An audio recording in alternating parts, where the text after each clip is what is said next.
ఈ పేరు హిందూ మతము కానే కాదు, సనాతన ధర్మము. సనాతనము అంటే ఎప్పుడు ప్రారంభమో ఎవ్వరికీ తెలియనిది. పరమేశ్వరుడు ఎప్పుడున్నాడు? పూర్వజ, అన్నిటికన్నా ముందున్నాయని నువ్వు వేరి చెప్తావో చెప్పు, దానికన్నా ముందు ఆయన ఉన్నాడు. అటువంటి పరమేశ్వరుడు ఎప్పుడున్నాడో అప్పుడే వేదం కూడా ఉంది. ఆ వేదము చేత ఆవిష్కరింపబడిన ధర్మం కాబట్టి ఇది సనాతనమైనటువంటి ధర్మము. అంటే దీని పుట్టుక ఎవ్వరికీ తెలియదు. పుట్టుక లేనిది అన్నప్పుడు అంత పరమ పవిత్రమైనది కాబట్టి ఇది నశించిపోవడం అన్న మాట కూడా ఉండదు. అక్కరలేని విషయం గురించి బెంగపెట్టుకోవడం ఏమిటంటే సనాతన ధర్మానికి ఏమైనా ప్రమాదం జరుగుతుందేమో.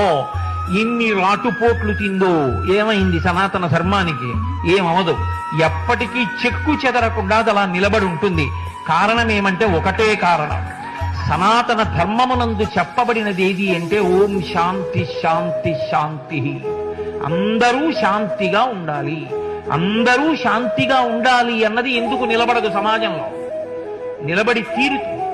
సత్యం వద ధర్మంచర, ఇంతకన్నా చెప్పడానికి ఎక్కడైనా ఏమైనా ఉంటుందా? ఇంకా సత్యమును పలుకు, ధర్మాన్ని పాటించు.